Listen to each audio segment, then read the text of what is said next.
বন্ধু, পূর্বতন একজন আল্লাহর ওলির জীবন থেকে আপনাদেরকে শোনাই, খুব মনোযোগ দিবেন।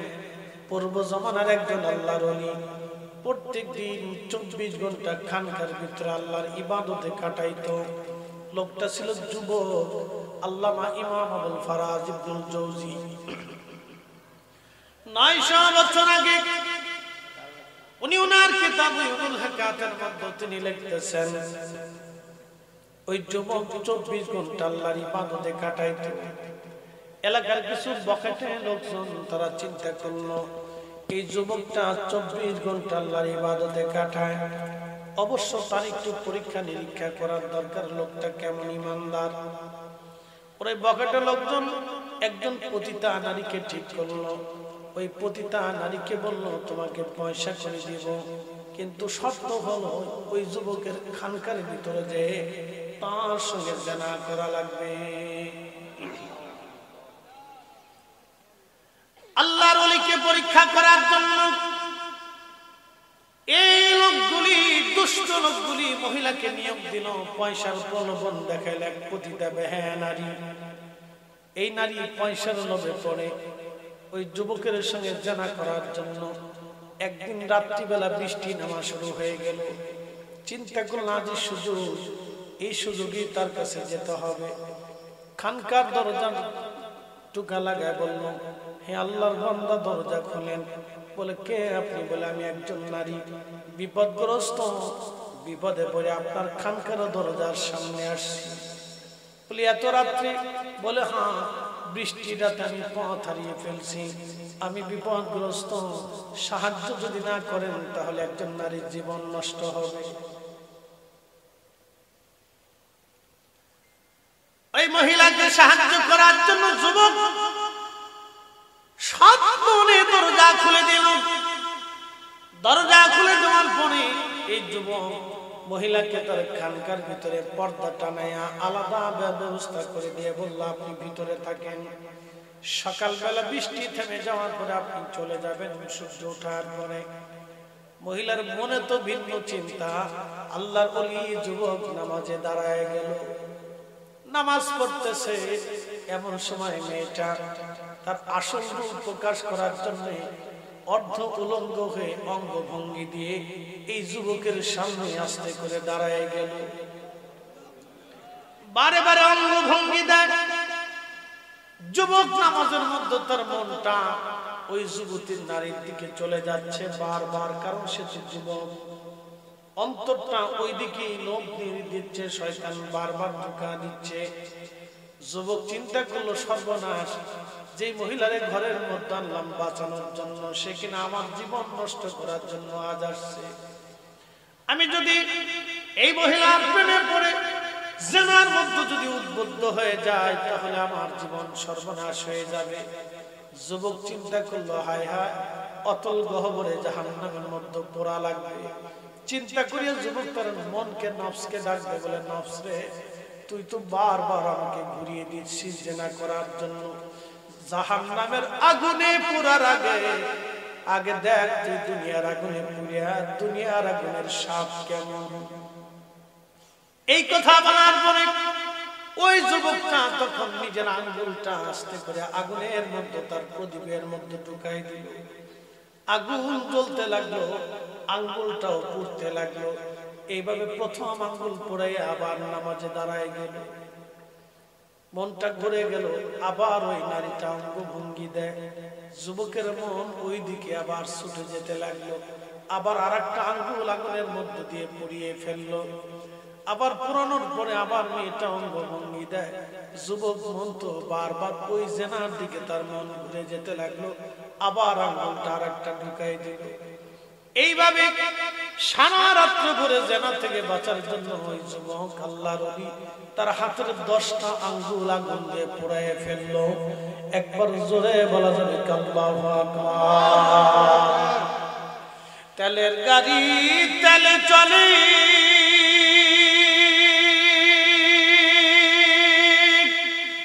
হাওয়ার গাড়ি হাওয়ায় উড়ে, বিনা তেলে চালায় গাড়ি নবী সুলাইমান।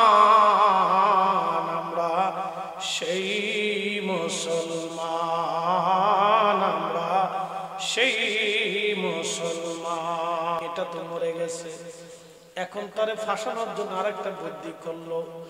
রাষ্ট্রের সৈন্যবাহিনী রাজার সৈন্যদেরকে ডেকে এনে বলল, দেখো এই খানকারের ভিতরে একটা মেয়ে মারা গেছে, ওই যুবকটা এই মেয়েটাকে ধর্ষণ করে হত্যা করে ফেলছে, এই ঘটনা গোপনে চাপা দেওয়ার জন্য মেয়েটাকে মেরে ফেলে দিচ্ছে।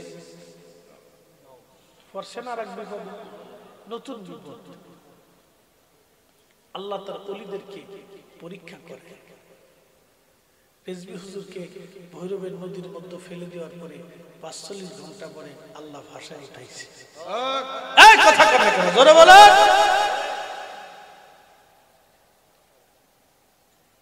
বুঝতে হবে।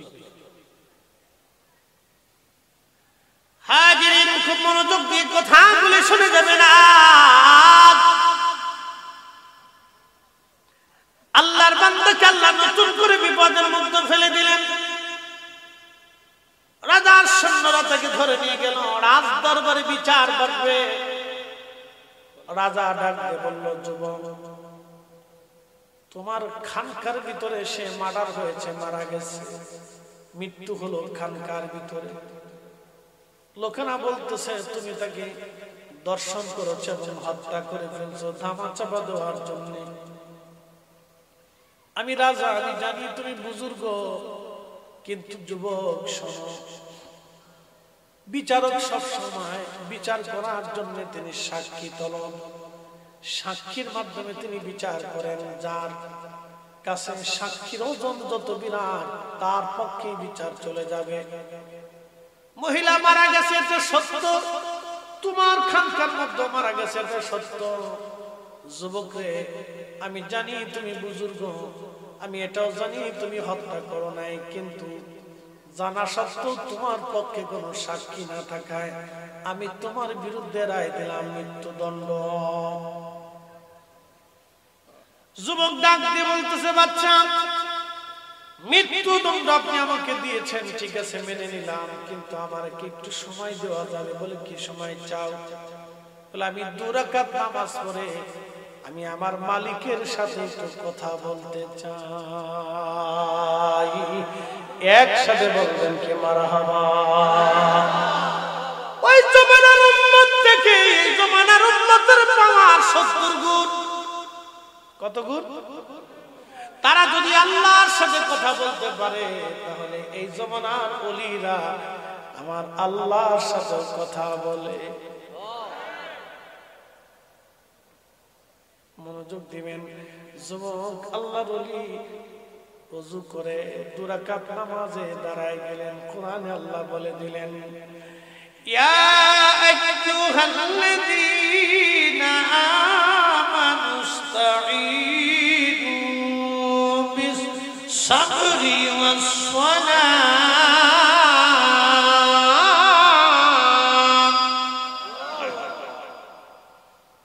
হে ঈমানদার,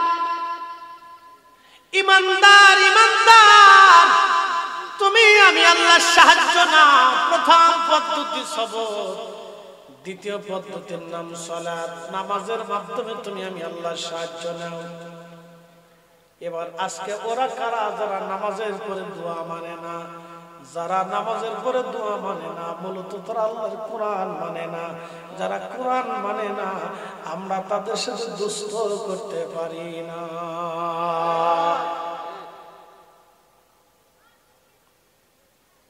তাদের সাথে বন্ধুত্ব হতে পারে। আচ্ছা বলেন তো, একটা লোককে আপনি খুব আদর করেন, খাওয়ান, খরচা করে, এখন সে আপনি মরে গেল দোয়া করল, তো তার সাথে বন্ধুত্ব করে লাভ কি? হ্যাঁ, তো হেতরে খাওয়ানো সে কিন্তু কুত্তা খাওয়ানো ভালো। কেউ কথা কন না, আস্তে আস্তে করতেছেন যে আপনি চুপচাপ হয়েছেন, ঘুমটুম দিলেন নি? উঠেন উঠেন উঠেন উঠেন উঠেন। কথা কি খারাপ করেছিলি? বাড়ির কুত্তা খাওয়ানো হেতার লোকের দুষ্টুমি করে লাভ কি? যে আমার মরণ করে দোয়া করতো না, হেতার সাথে দুষ্টুমি করে বলতো লাভ।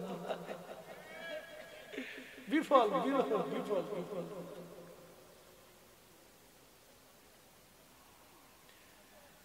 ভাই খুব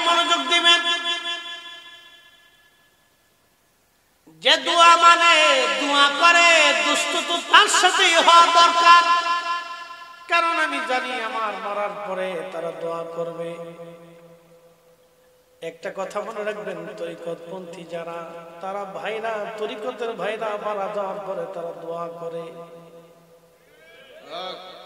মাহফিলে দোয়া হয়, মিলাদে দোয়া হয়, ফাতিহায় দোয়া হয়, কোরআন খতমে দোয়া হয়, কবর জিয়ারতে দোয়া হয়, শুধু দোয়া দোয়া দোয়া দোয়া দোয়া। আর যেটা দোয়া মানে না, কবরে দিয়ে চলে এসে কয় যা করার তা ওর জীবনে হবে, দোয়া আর চলে না গো চলে না। এটার সাথে দুষ্টমি করে কোনো লাভ নাই।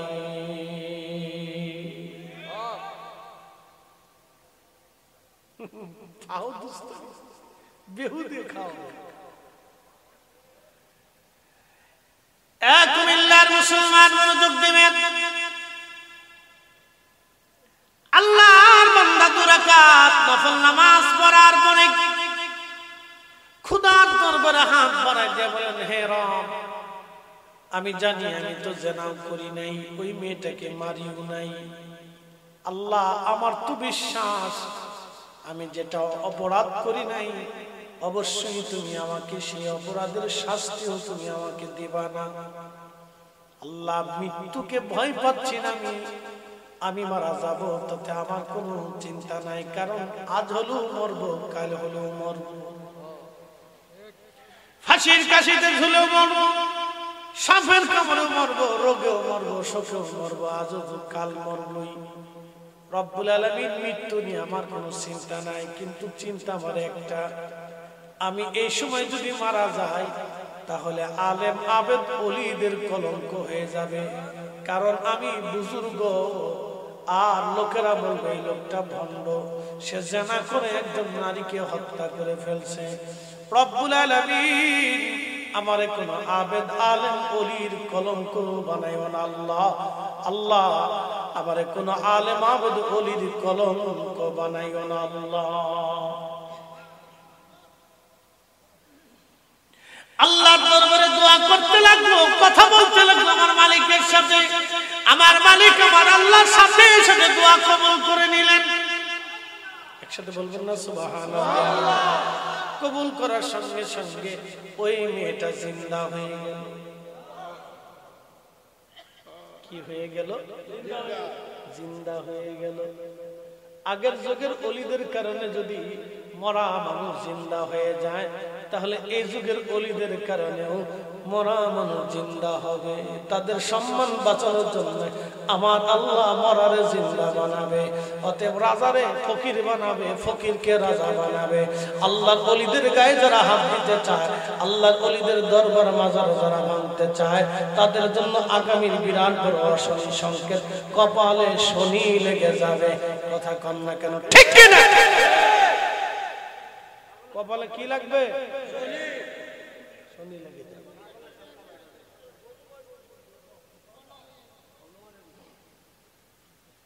ধরছে না? বুঝে নিচ্ছে।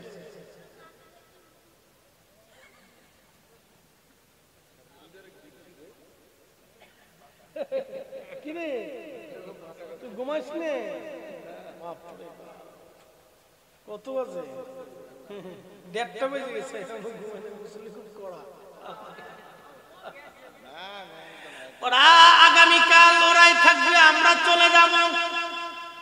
ওরাই এই পতাকা নিয়ে, ওরাই জমিনে সুন্নিয়তের ঝান্ডা নিয়ে থাকবে, আমরা কবরে চলে যাব।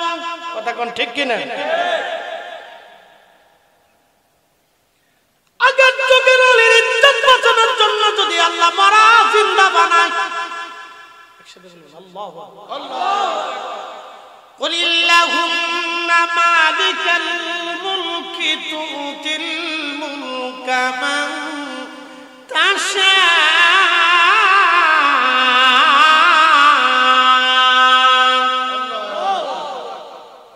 হুজুর আপনি বলে দেন, तमाम মুলকের মালিক আমি আল্লাহ, আমি যাকে খুশি তাকে মুলকের মালিক বানাই, রাজত্ব দিয়ে দেই, যার কাছ থেকে খুশি আমি আল্লাহ রাজত্ব ছিনাই আনি। এই জন্য খাজা বাবা আজমিরি দিল্লির মসনদে বসেন নাই, কারণ জানে এই মসনদ তো চিরদিনের জন্য না। তিনি আল্লাহ এবং তার রাসূলের প্রেমের মসনদে বসলেন, যার কারণে আজকে কোটি কোটি কোটি কোটি মানুষ 800-900 বছর ধরে ওনার মাজারে এখনো জিয়ারত চলে। কি কথা বল না কেন? ভারতের উগ্রবাদী সন্ত্রাসী হিন্দু গোষ্ঠী তারা বলল খাজা বাবার মাজারে আগে মন্দির ছিল, আমরা মাজার ভাঙ্গা মন্দির বানাবো।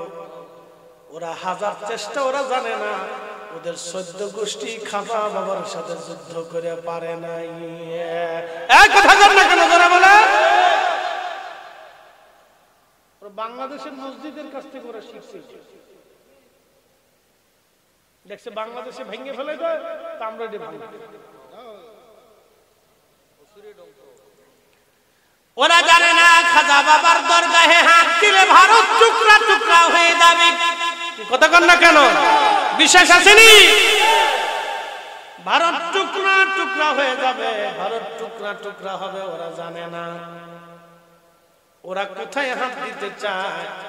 এরা নতুন নতুন ফেসবুকের হিন্দু, নতুন ফেসবুকের হিন্দু, ফেসবুক থেকে হিন্দু হয়েছে, বুঝে দেয়, বুঝবেন একটু রক্ত মনে হয় গরম হয়েছে, বেশি বুঝতেছে না কোথায় হাত দিয়ে। 850 বছরে কেউ সাহস করে নাই যা কোনদিন। কি কথা কন না কেন? 850 বছর কেউ কোনদিন সাহস, ওরা সাহস করে ল্যাংটা ফ্যাংটা আজরে বাজরে কিছু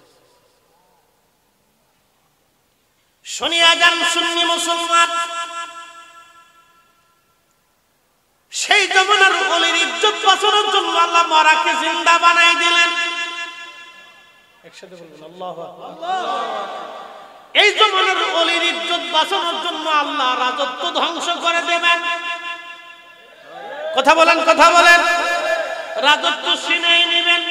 কথা কন না কেন? অপমান অপদস্থ আল্লাহ করাবেন, কোন চিন্তার কারণ। জিন্দা হয়ে গেল মহিলা, জিন্দা হয়ে মহিলা কথা বলা শুরু করলো, শোনো তোমরা যাকে আজকে অপরাধী ভাবতেছ, এই যুবক আল্লাহর ওলি আমাকে হত্যা করে নাই, আমার সাথে জেনাও করে নাই, বরং আমার বাহানা থেকে বাঁচার জন্য তার 10টা আঙ্গুল সে আগুন দিয়ে পুড়িয়ে ফেলে দিয়েছে। তার আঙ্গুলের দিকে তাকাও, সে 10টা আঙ্গুল পুড়াইয়া আমার খপ্পর থেকে, জেনা থেকে নিজেকে হেফাজত করেছে। এই কথা বলে মহিলা আবার মৃত্যু কোলে ঢলে পড়ল। বাচ্চা দৌড়ে এসে দেখলো 10টা আঙ্গুল তার আগুন দিয়ে পোড়ানো আছে। বাচ্চা বলল, হুজুর ক্ষমা করে দেন, ভুল হয়ে গেছে আমাদের, ক্ষমা করে দেন, আপনি নির্দোষ। একবার জোরে বলা যাবে আল্লাহু আকবার। বলেন ওলিদের ইজ্জতের মালিক কে? মান আদালি ওয়ালিয়ান, মান আদালি ওয়ালিয়ান, মান আদালি ওয়ালিয়ান ফাকাদ আযাতুহু বিল হার। আল্লাহর ওলিদের সাথে যারা দুশমনি করে, আমার আল্লাহ তার সাথে যুদ্ধ করে। আল্লাহর ওলিদের সাথে যারা দুশমনি করে, আমার আল্লাহ তাদের সাথে যুদ্ধ করে। কথা বলেন ঠিক কিনা? অতএব আল্লাহর ওলিদের সাথে যারা যুদ্ধ করবে, আমার আল্লাহ তাদের সাথে যুদ্ধ করবে। কপাল নসিব এমন পুরা পড়বে যে পুরার আর বাপ মা নাই। কথা ক্লিয়ার, কোনো ভেজাল টেজাল নাই। জমিন আল্লাহর ওলিদের, কিয়ামত পর্যন্ত জমিন আল্লাহর ওলি টিকে থাকবে। কারণ ওলি না থাকলে পৃথিবী ধ্বংস হয়ে যাবে, পৃথিবী ধ্বংস হয়ে যাবে, পৃথিবী ধ্বংস হয়ে যাবে। ওলি না থাকলে পৃথিবী ধ্বংস হবে। কিয়ামত পর্যন্ত জমিনে ওলি থাকবে, ওলি শূন্য হবে না। আল্লাহর বাংলাদেশ, শহীদ গাজীর বাংলাদেশ, রহম করো আল্লাহ, রহম করো আল্লাহ। এই শাহজালালের বাংলাদেশ, শাহপরানের বাংলাদেশ, রহম করো আল্লাহ, রহম করো আল্লাহ।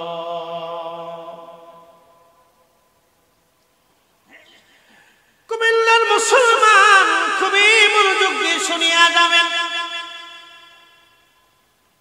বলছিলাম ঈমানের কথা, ঈমান। আল্লাহ বললেন, হাবিব আমার আয়াত সমূহ আপনি তেলাওয়াত করে শোনাবেন। আরো একটা কাজ আপনাকে দিলাম, আয়ুসাক্কিকুম ওয়া ইউআল্লিমুকুমুল কিতাবা ওয়াল হিকমা। আপনি উম্মতকে পবিত্র বানাবেন। আচ্ছা বলেন, রাসূল যদি, নবীর আব্বা আম্মা যদি কাফের হয়, তাহলে আব্বা আম্মা কাফের হলে আল্লাহ বলেন ইন্নামাল মুশরিকুনা নাজাসুন, প্রত্যেক মুশরিকরা হলো নাপাক। তাহলে আমার নবী হলো পাক, নবীজির আব্বা আম্মা দুজন নাপাক হয়ে যাবে। আর আমার নবীকে কোনোদিন আমার আল্লাহ নাপাকির মাধ্যমে দুনিয়াতে আনে নাই, কারণ নবী নিজে পাক, আল্লাহ পাকের মাধ্যমে নবীকে নিয়ে আসছে। পাক বাবা মার মাধ্যমে নবীকে আল্লাহ পৃথিবীতে আনছে। অতএব রাসূলের আব্বা আম্মাকে যারা নাপাক বলবে, কাফের বলবে, ওরা এই জমানার ইহুদিদের দালাল। কোন সন্দেহ? সন্দেহ হতে পারে? এরকম বহু নাফরমান বাংলাদেশে জন্মেছে, বহু নাফরমান।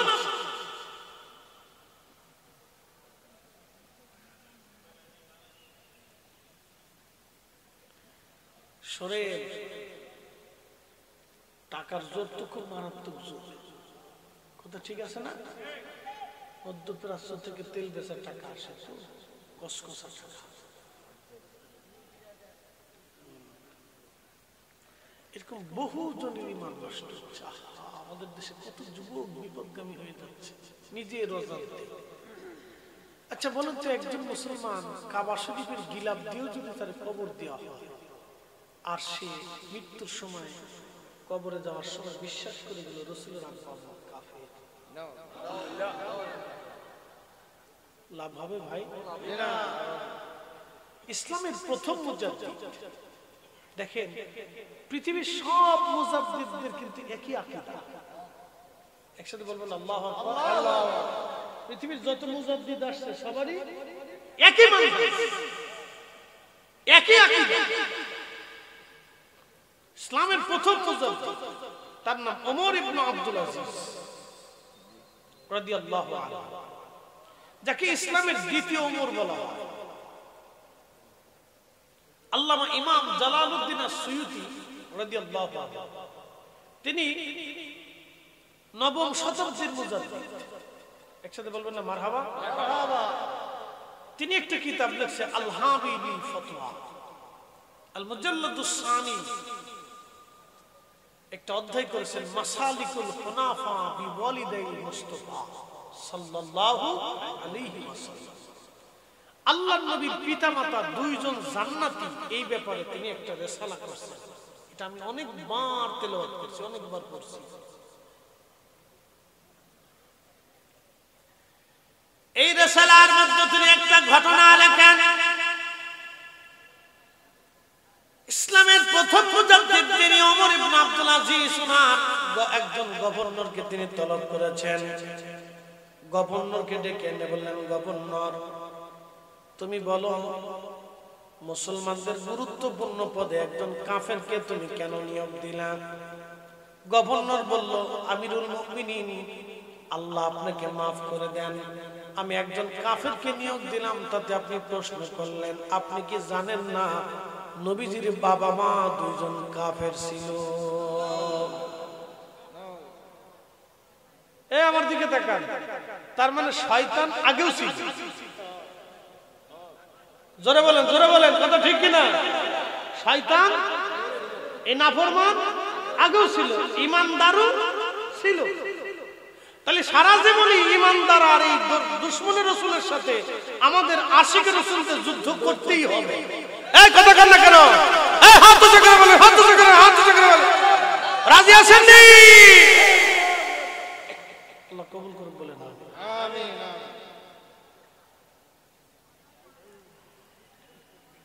ঠিক ওমর ইবনে আব্দুল আজিজ ইসলামের প্রথম মুজাদ্দিদ, তখন শুধু একটা শব্দ করলেন,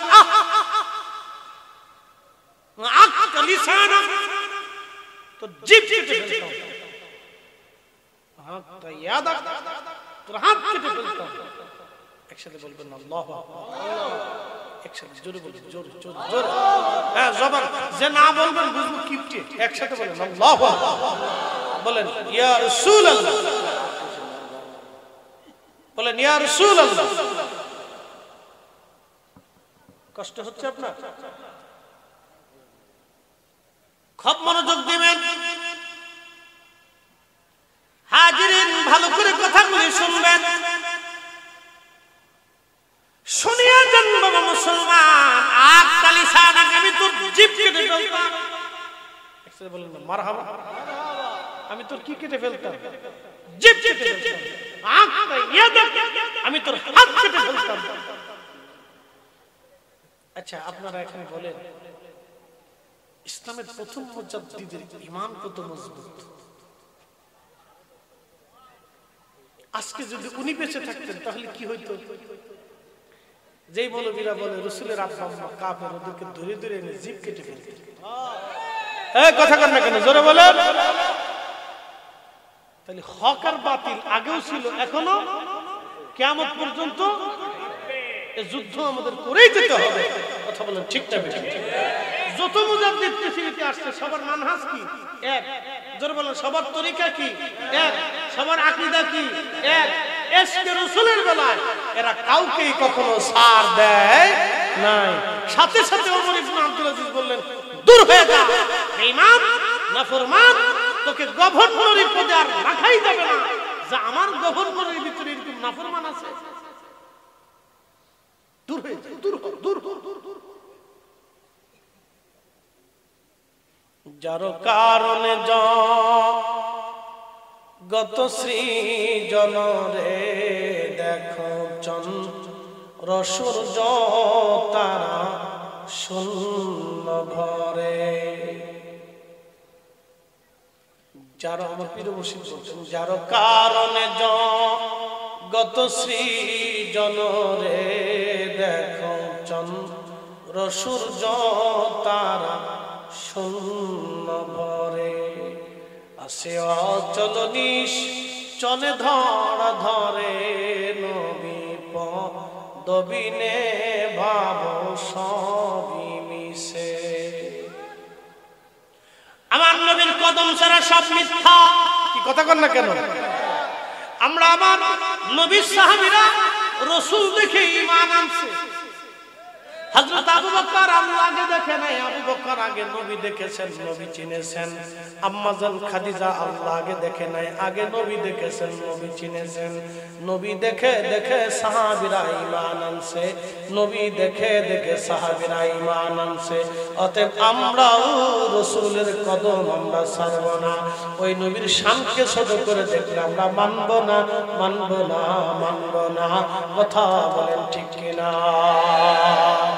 লা ইলাহা ইল্লাল্লাহ, জোরে লা ইলাহা ইল্লাল্লাহ, লা ইলাহা ইল্লাল্লাহ, লা ইলাহা ইল্লাল্লাহ। হাসবি রাব্বি জাল্লাল্লাহ, মা ফি কলবি গায়রুল্লাহ। আহাদুর মুহাম্মদ বলি নূর মুহাম্মদ, পড়ি লা ইলাহা ইল্লাল্লাহ, লা ইলাহা ইল্লাল্লাহ। জবান দিছে কে? আল্লাহ। বোবা আপনাদের এলাকায় বোবা আছে না? বোবা কথা বলতে পারে? আচ্ছা সবাইরই আল্লাহ জবান দিল, ওরে জবান দিল না কে? হ্যাঁ আল্লাহ ভালো, কথা সত্য। কিন্তু আল্লাহ কেন দিল না? তার পিছনে একটা হিকমত না। আল্লাহ দেখাইছে, দেখো আমি জবান দিতেও পারি, বোবা বানাইতেও পারি। আল্লাহ সবাইরে চোখ দিল, কিন্তু একজনরে অন্ধ কেন বানাইল? অন্ধ যদি না বানাইতো মানুষ বুঝতোই না যে চোখবিহীন অন্ধ আছে। বোবা না বানাইলে মানুষ জানতোই না পৃথিবীতে বোবা আছে। অন্ধ না বানাইলে মানুষ জানতোই না পৃথিবীতে অন্ধ আছে। এই জন্য আমার আল্লাহ অন্ধ বানাইয়া দিয়া জানাই দিল, আমি ইচ্ছা করলে চোখ দিতেও পারি, আবার নিতেও পারি। বোবা বানাইয়া আমার আল্লাহ দেখাইলো, বান্দারে বোবা বানাইতেও পারি, আবার জবান দিতেও পারি। যেই মালিক জবান দিল সেই মালিকের জিকির হবে। কথা কোন ঠিক কিনা? আওয়াজ তুলে দেন একসঙ্গে। জবান আমাদের দেশের ওহাবি যারা আছে তারা বলে কি জানেন, আল্লাহরে জোরে জোরে চিল্লাই চিল্লাই ডাকা লাগবে, কে আল্লাহ কি আস্তে আস্তে শোনে না? রাসূলের একজন সাহাবী ছিলেন, তার নাম আব্দুল্লাহ জিল বাজাদাইন। মসজিদে নববীতে জোরে জোরে জিকির করতেন, আল্লাহ আল্লাহ আল্লাহ আল্লাহ করে। সাহাবীরা বিচারতেন, ইয়া রাসূলুল্লাহ, আব্দুল্লাহ জিল বাজাদাইনের জিকিরের কারণে আমরা ঘুমাইতে পারি না, কষ্ট হয়, নামাজে ব্যাঘাত হয়। নবীজি ডাকতে বলেন, সাহাবীরা আমার আব্দুল্লাহকে জোরে জোরে জিকির করতে দাও, তাকে নিবৃত্ত করো না, নিষেধ করো না, তার জিকিরে তোমরা বাধা দিও না, কারণ সে অনেক কষ্টের মাধ্যমে ইসলাম পাইছে। তারে জোরে জোরে জিকির করতে দাও, তার জিকিরে বাধা দিও না। জোরে বলেন না মারহাবা। তাহলে জিকির জোরে করলে অপরাধ আছে? জমিন কা? একসাথে বলেন, জমিন কা? আসমান কা? সবকিছু কার? জবানকে দিছে। তাহলে এই জবানে আল্লাহর জিকির জোরে জোরেই হবে। কথা কোন ঠিক কিনা? একসাথে জবান খুলে স্মেদাত আল্লাহ আল্লাহ, একসাথে আল্লাহ।